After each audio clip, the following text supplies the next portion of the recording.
Hello అండి, అందరికీ నమస్కారం. ఇవాళ ఆంధ్రప్రదేశ్ చిత్తూరు జిల్లాలోని కాణిపాకంలో ఉన్న శ్రీ వరసిద్ధి వినాయక స్వామి టెంపుల్కి వెళ్ళాను. ఈ టెంపుల్ ఒక ఫుల్ ట్రిప్ డీటెయిల్స్ అయితే ఈ వీడియోలో చెప్తాను. అలాగే ఈ టెంపుల్కి పక్కన ఉన్న టెంపుల్స్ని కవర్ చేశాను, అది కూడా ఈ వీడియోలో చెప్తాను. స్కిప్ చేయకుండా వీడియో ఎండ్ వరకు చూడండి. ఎర్లీ మార్నింగ్ 5:30కి బెంగళూరులో స్టార్ట్ అయ్యాం. రోడ్ అయితే చాలా బాగుంది, ఈజీగా 3.5 అవర్లో రీచ్ అయిపోయాం. మార్నింగ్ వ్యూ అయితే చాలా బాగుంటుంది, ఇలా ఎంతసేపు అయినా వెళ్ళాలనిపిస్తూనే ఉంటుంది. ఇలా 1.5 అవర్ ట్రావెల్ చేసిన తర్వాత ముల్బాగ్లా దోశ కార్నర్లో టిఫిన్ కోసం ఆగాం. ఇక్కడ 3 onion masala dosa and 2 plate idli అయితే ఆర్డర్ చేసాం. టేస్ట్ అయితే యావరేజ్, అంత ఏమీ నచ్చలేదు.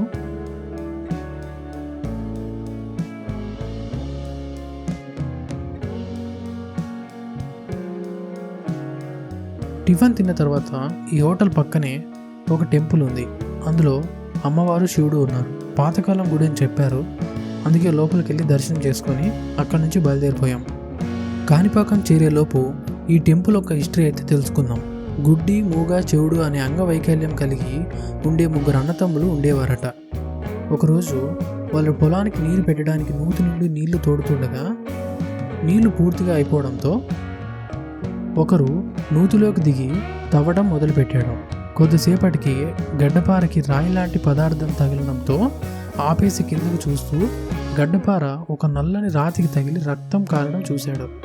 కాసేపటికి బావిలో ఉన్న నీరు మొత్తం రక్తం రంగులో మారి వారి ముగ్గురు అవిటితనం పోయి ఆరోగ్యవంతులుగా మారిపోయారు. ఇదే ఈ ఆలయం యొక్క చరిత్ర.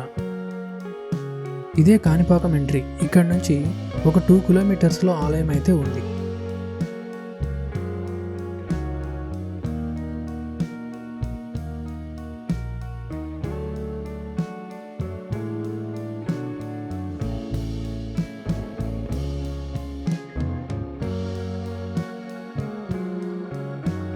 ఇలా ఎంటర్ అవగానే పార్కింగ్ టికెట్ అయితే తీసుకోవాలి. కార్కి 60 రూపీస్ ఛార్జ్ చేశారు.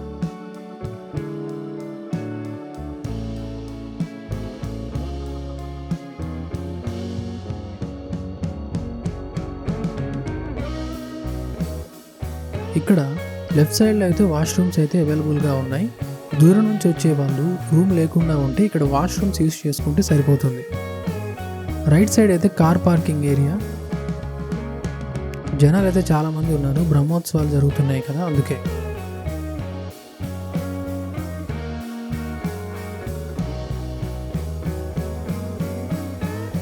ఆ ఎదురుగా కనిపిస్తున్న ద్వారం నుంచి టెంపుల్కి వెళ్ళాలి. లోపలికి ఎంటర్ అయ్యే టైంలో చాలా షాప్స్ అండ్ హోటల్స్ అయితే మనకు కనిపిస్తాయి.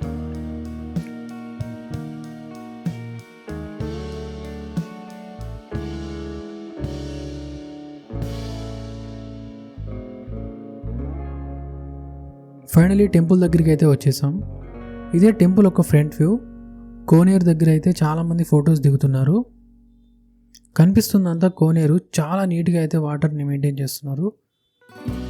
ఈ ఆలయం బ్యాక్ సైడ్ కానీ లేకుంటే ఫ్రంట్ సైడ్ కానీ చెప్పుల కౌంటర్ అండ్ లగేజ్ కౌంటర్ ఉంటుంది. అక్కడ ఫోన్ పెట్టేసి లోపలికి వెళ్ళండి. Phones are not allowed.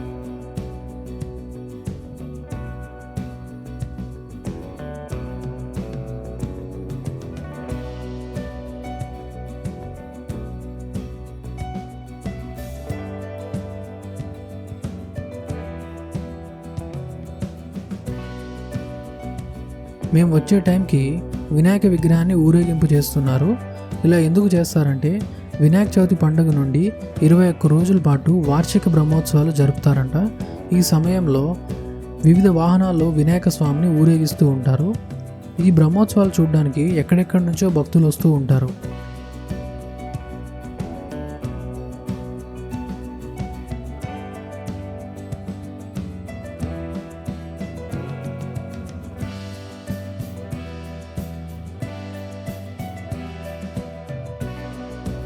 దర్శనం అయితే జస్ట్ 10 నిమిషాలు అయిపోయిందండి. ఎందుకంటే తెలిసిన వాళ్ళు ఉండడంతో విఐపి దర్శనం అయితే అయింది.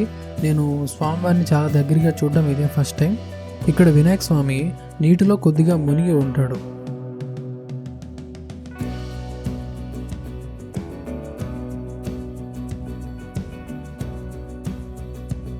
దర్శనం అయిపోయిన తర్వాత ఈ ఆలయానికి పక్కనే మణికంఠేశ్వర ఆలయం ఉంది.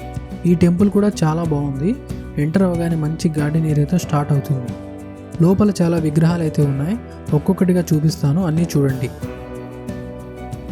ఈ టెంపుల్ బయట అంతా కొత్తగా ఉన్నా లోపల మాత్రం ఓల్డ్ కన్స్ట్రక్షనే, వింటేజ్ లుక్ అయితే ఉంటుంది.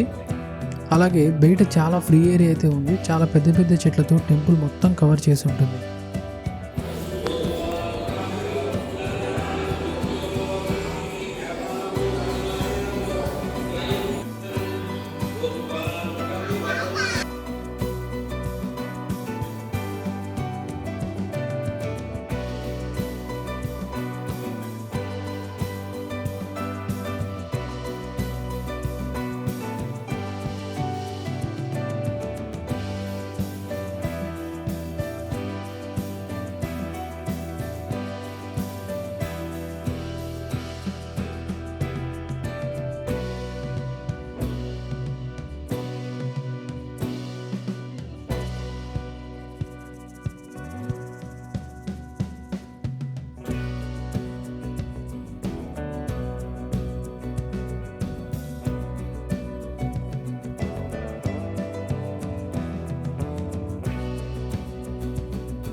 ఎండలు అయితే బీభత్సంగా ఉన్నాయి, అందుకే బయటికి రాగానే డీహైడ్రేట్ అయిన నా బాడీకి ఒక మంచి లెమన్ సోడా తాగి కాస్త రిఫ్రెష్ అయ్యాను.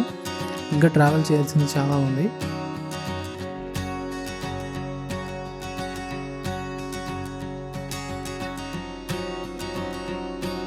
తర్వాత మెయిన్ టెంపుల్కి ఫ్రంట్లో నరసింహస్వామి టెంపుల్ అయితే ఉంది, అది కూడా చూసేద్దాం పదండి.